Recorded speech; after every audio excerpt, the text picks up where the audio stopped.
찬양 형식으로 이렇게 이 시를 부르면은 뒤에 대중들이 따라 부르는 그런 형식입니다. 그래서 오늘 본문의 이 말씀을 우리가 살펴보겠는데, 오늘 본문의 말씀에 보면 찬양이라서 내용이 굉장히 어떻게 보면은 밝고 희망적이고 그럴 것 같지만 오히려 정반대입니다. 오늘 본문의 정확한 배경은 우리가 알지 못합니다. 다만 하나 알 수 있는 것은 13절의 말씀을 통해서 알 수 있듯이, 지금 다윗의 죄로 말미암아서 하나님의 징계가 임했고, 그 징계로 말미암아 다윗의 생명이 몹시 위중한 그런 상태, 분명히 다윗에게 어떤 질병이 발병했는데 그 질병이 아주 중하여서 다윗의 생명이 위급한 그런 상황임을 우리가 먼저 좀 숙지를 하고 본문의 말씀을 살펴보아야 하겠습니다.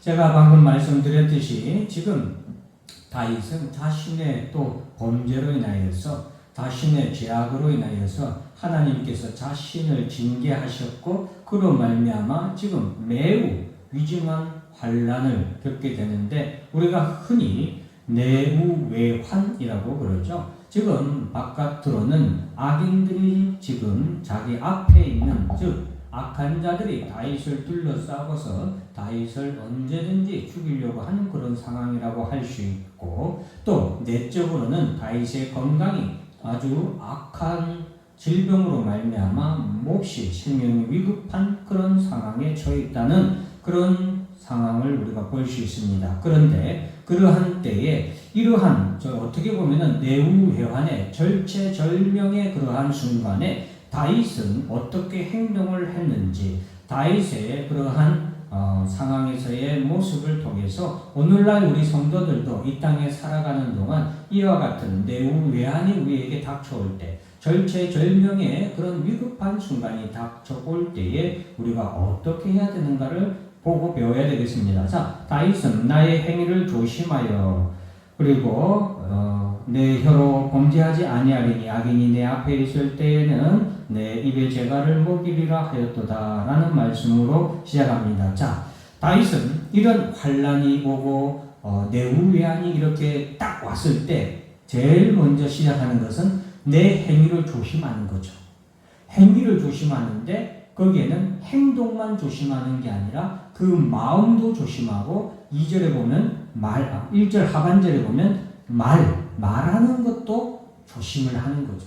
여러분, 야고보 사도도 야고보서 3장 6절에 혀는 재앙이라고 그랬죠. 불의 재앙이라고 그랬어요. 그래서 이 우리가 내우외환에, 그리고 아주 위급한 환난을 겪을 때에 우리가 어떻게 시작을 해야 되냐? 행위를 조심하고 또 말을 조심해야 되는데, 우리가 이러한 것들을 환난의 때에 조심을 할 때에 우리가 차분하게 지금 상황을 우리가 더 쉽게 말하면은 지금의 환난이 더 악화되지 않도록 하는 그런 효과가 있다는 것을 여러분 기억하시고, 두 번째로는 악인의 앞에서 조심했다라고 말하고 있어요. 여러분, 악인의 앞에서 우리는 성도들은 늘 조심해야 돼요. 제가 늘 여러분들께 말씀을 드리지만, 이 세상은 코스모스라는, 이 세상은 헬라어로는 코스모스인데, 이 세상은 사탄 마귀가 지배하고 있는 세상이고, 그 세상은 악한 세상이에요. 그리고 그 세상에서 지금 이 세상의 주권자는 사탄 마귀고, 이 사탄 마귀는 이 세상을 자기의 손아귀에 넣고서는 될 수 있는 한 성도와 교회를 핍박하고 미워하고 죽이려고 한다는 사실을 기억해야 된다는 것을 여러분들이 꼭 기억해야 됩니다. 그래서 성도들은 이 땅에 살아가는 동안 사도 바울이 신약에서 우리에게 계속 언급하는 것처럼 전쟁터에 나가는 군사와 같이 항상 우리가 무장을 하고 경계하며, 제가 죄에 대해서 무감각해서도 안 된다고 전에도 한번 말씀드렸죠. 그렇게 우리가 전쟁터에 나가는이 아니라 이미 전쟁터에서 임하고 있는 군사와 같이 우리가 늘 조심을 하고 경계를 해야 되는데, 특히 악인에 대해서 우리가 늘 조심을 해야 됩니다. 그리고 다윗은 이렇게 첫 번째 조심하고, 그리고 악인 앞에 있을 때는 말도 행동도 늘 조심했는데, 세 번째는 침묵, 잠잠했다. 2절에 보면은 내가 잠잠하여 선한 말도 하지 아니하니 나의 근심이 더 심하도다 라고 했죠. 다윗은 잠잠히 있었습니다. 다윗이 잠잠한 이유는 9절 말씀에 나오는데요. 9절 말씀에 보면 내가 잠잠하여 입을 열지 아니함은 주께서 이를 행하신 까닭입니다 라고 고백하고 있습니다. 즉 지금 당하고 있는 고난이, 이 내우외환이 결국에는 하나님께서 나를 징계하심으로 인해서 일어난 환난이다라는 것을 다윗은 알았기 때문에 잠잠히 있었다는 거죠. 성도들은 이런 지혜가 있어야 돼요. 어떤 일이 일어났을 때 우리가 흔히 무슨 일이고 뭐고 하면서 당황하거나 그 일에 대해서 사태가 왜 이런 일이 발생했는지 살펴보지 않고 당장 그 일에 그냥 이리 흔들리고 저리 흔들리면은 고난 속에서 허우적거릴 수밖에 없어요. 조금 이따가 7절 말씀하고 관련해서도 말씀드리겠지만 베드로가 예수님을 향해서 걸어가다가 바람과 파도가 무섭게 일어나는 것을 보고 어떻게 됐어요? 그 가운데 빠져들었어요. 그 전까지만 해도 베드로는 그 바람과 파도를 무서워하지도 않고 오히려 바람과 파도 위로, 바다 위로 걸어가고 있었거든요. 마찬가지예요. 환난의 때에 우리가 이 일이 무슨 일인지, 왜 일어났는지 파악을 잘 해야만이 우리가 그 파도의 풍랑에, 고난에 휩쓸리지 않기 때문이에요. 이 일이 하나님께로부터 비롯됐다는 것을 우리가 알아야 돼요. 원인은 나의 죄악 때문에. 11절에 보면은 주께서 죄악을 책망하사 사람을 징계하실 때에, 하나님은 제가 그랬죠. 하나님은 사람을 미워하시는 게 아니라 죄에 대해서 미워하시고 죄에 대해서 반드시 심판하시는데, 지금 하나님은 다윗을 사랑하시지만 다윗이 범한 그 죄로 인해서 책망하시고 그 죄에 대해서 하나님께서 징계를 하는데 사람이 그 징계를 받는 것이죠. 그것을 다윗은 알았기 때문에 말없이 잠잠히 있는 거예요. 자, 우리가 고난의 때에 어떻게 해야 되는가? 첫 번째, 행위에 대해서 조심하고, 그 행위에는 말과 입이라고 그랬죠. 행동과 입을 조심해야 된다. 말을 조심해야 된다. 두 번째로는 악인의 앞에서 우리가 조심을 해야 된다. 더욱더 우리는 악인 앞에서는 선한 말도 하지 않는다는 다윗의 이 말을 기억하세요.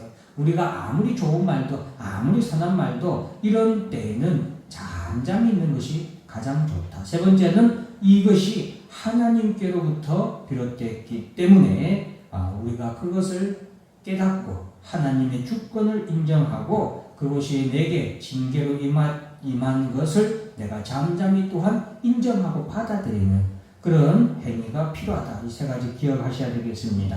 자, 그러면은 다윗은 이러한 환난 가운데, 고난 가운데에 다윗은 침묵했다라고 했죠. 잠잠히 있었다라고 했습니다.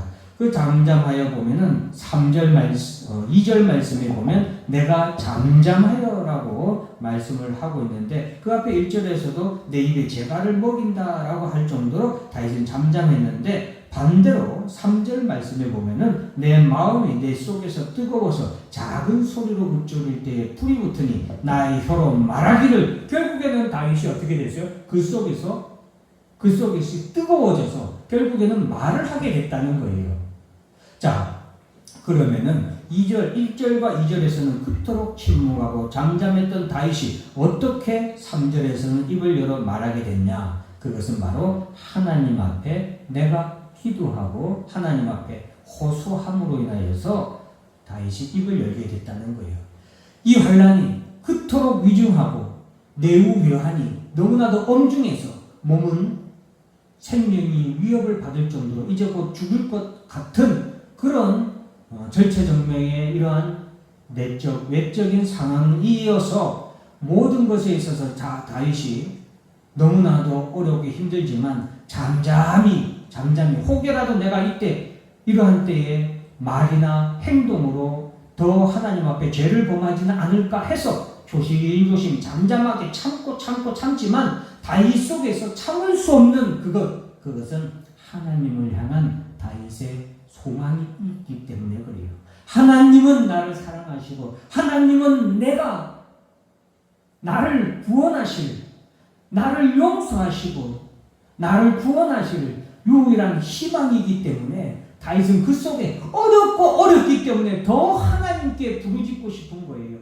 그래서 결국에는 다윗이 불이 붙으니 나의 혀로 말하기를, 결국에는 하나님 앞에 부르짖게 되죠. 그것이 바로 12절 13절, 우리 12절 13절을 보면은 여호와여 나의 기도를 들으시며 나의 부르짖음에 귀를 기울이소서. 지금 다윗이 참고 어떻게든 내가 하나님 앞에 또 다른 행동으로 또 다른 말로라도 하나님 앞에 죄를 범하지 않으려고 잠잠히 참고 꾹꾹 누르고 있었지만 내 속에서 너무 고통은 점점점 커지고 죽음의 위험은 점점점 나를 향해서 입을 벌리고 다가오기에 다윗은 그 속에서 더욱더 뜨겁게 간절히 하나님 앞에 뭐 하는 거예요? 기도하고 부르짖게 되었다는 것을 말하는 거죠. 내가 눈물을 흘릴 때에 잠잠하지 마옵소서. 나는 주와 함께 있는 나그네이며 나의 모든 조상들처럼 떠도나이다. 주는 나를 용서하사 내가 떠나 없어지기 전에 나의 건강을 회복시키소서 라고 간절히 외칠 수밖에 없는 거죠. 다윗의 뜨거운 외침은 하나님께 회개하고 하나님께 용서받기 원하는 외침이고 호소였어요. 그리고 하나님께 간절히 기도하는 그것은 소망의 기도였고 소망의 부르짖음이었어요. 그래서 다윗은 뜨겁게 참고 참았던 그것에서 뜨겁게 터져서 외칠 수밖에 없었는데 마지막 7절 볼까요? 주여, 다 같이 봅니다. 7절 말씀을 보면은 주여 이제 내가 무엇을 바라리요 나의 소망은 주께 있나이다. 사랑하는 성도 여러분, 오늘 다윗은 내후 외환에, 그리고 다윗의 인생 중에서 물론 압살롬의 때에도 큰 위기를 겪게 되지만 다윗의 인생에서 오늘 39편에 나오는 이 상황은 아마도 가장 위급한 그런 상황이었던 것 같아요. 그래서 내가 떠나 없어지기 전에 라는 표현은 다른 시에서는 정말 볼 수 없는 간절하고 위급한 표현이거든요. 그러한 때를 만날 때에 우리가 어떻게 해야 되는지 아까 말했던 것처럼 행위의 조심, 악인 앞에서 조심, 그리고 하나님이 이를 행하셨기 때문에 그런 하나님의 징계에 대해서 내가 경외함으로 겸손히 받아들이기에 잠잠해야 된다고 했죠. 그러나 잠잠하지만 우리 속에서는 더욱더 뜨겁게 더욱더 간절히 뭐 해야 된다? 하나님 앞에 나아가고 하나님 앞에 기도해야 된다는 것을 꼭 기억하시길 바랍니다. 그래서 다윗은 하나님께 회개와 용서를 간구하는 기도를 드렸고 그것은 하나님에 대한 다윗의 간절한 소망의 기도였다라는 것을 우리에게 말해주고 있습니다. 다윗은 이러한 환난 가운데 인생이 얼마나 연약한지 깨닫게 됩니다. 4절에 보면 여호와여 나의 종말과 연한이 언제까지인지 알게 하사 내가 나의 연약함을 알게 하소서. 다윗은 참 인생이 사람이 연약하다. 우리도 그것을 알아야 돼요. 건강할 때는 5절 보세요.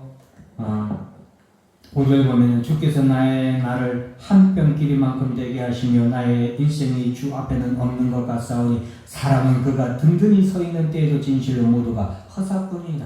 든든히 선 것 같고 이제는 뭐 아무 일도 일어나도 내가 끄떡없을 것 같지만은 그 모든 것이 허사라는 것을 다윗은 이 내후의 안에 이 절체절명의 순간에 깨달았다는 거예요.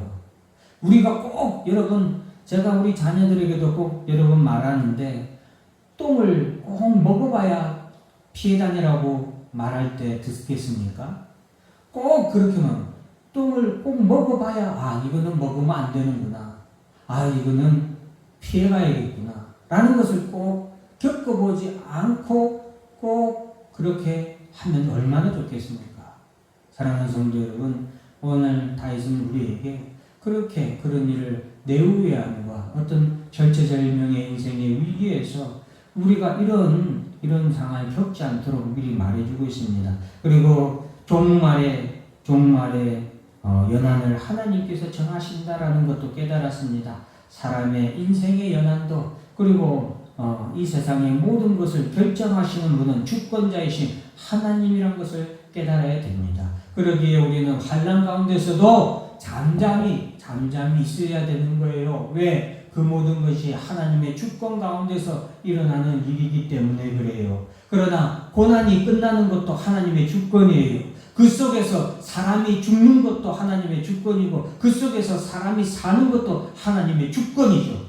그러면 우리는 그 주권 속에서 좌절하고 절망하고 그냥 주저앉아 있어야 되네요? 아니죠. 하나님께 주권이 있기 때문에 우리는 하나님께 소망을 두고 하나님께 기도하고 하나님께 간구해야 되는 거예요.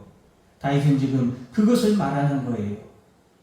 그리고 인생의 헛됨을 말하고 있습니다. 6절 말씀에 보면 진실로 각 사람은 그림자같이 다니고 헛된 일로 소란하며 재물을 쌓으나 누가 거둘지는 알지 못한다라고 말하고 있습니다. 여러분, 사람이 자기가 다 이루고 자기가 재물을 쌓아놓고 이제 자기가 누릴 것 같지만 재물을 쌓게 하시는 이도 하나님이시고 그 재물을 누리게 하시는 이도 하나님이시라는 것을 다윗은 깨달은 거예요. 그래서 재물을 쌓으려고 막 인생을 열심히 살지만 재물을 쌓지 못하고 죽는 사람도 얼마나 많습니까? 그죠? 그런데 그것도 하나님이 주권자시다는 거죠. 그런데 그 재물을 많이 쌓은 사람도 있죠, 반대로. 그러나 그 재물을 쌓아놓기만 하고 그 재물을 누리지 못하고 죽는 사람도 얼마나 많느냐 이 말이죠. 그런데 그 누리게 하느냐 마느냐도 하나님께 그 주권이 달려있다는 거죠. 그래서 다윗은 깨달았습니다. 이 시의 결과고 오늘 제가 여러분들에게 말씀드리려고 하는 가장 중요한 말씀이고, 제가 늘 하나님 앞에 가슴속에 새기고 암송하면서 기도할 때마다, 항상은 아니지만 늘 자주 기도하는 내용이 7절 말씀. 주여, 이제 내가 무엇을 바라리요? 나의 소망은 주께 있나이다. 라는, 여러분, 이 7절 말씀 가장 핵심이에요. 그래서 사랑하는 성도 여러분, 모든 것이 다 어렵고 모든 것이 힘들 때 우리의 소원은 하나님께 있기를 간절히 주의 이름으로 축원합니다. 여러분, 그래서 다윗은 나의 소망, 인생이 참 헛되니까, 재물도 헛되고 명예도 헛되고 영광도 헛된데 오직 참된 것은 하나님 한 분밖에 없더라는 거죠. 다 사라지고 없어질 것이지만 오직 하나 남는 것, 그것은 하나님과 우리 주 예수 그리스도로 인하여서 우리가 가게 될 하나님 나라, 그것만이 남는 것이죠. 그래서 내가 이제 세상에 다른 무엇을 내가 뭘 바라겠습니까? 그저 나는 하나님만 바라봅니다 라고 다윗은 고백하고 기도하는 것이죠.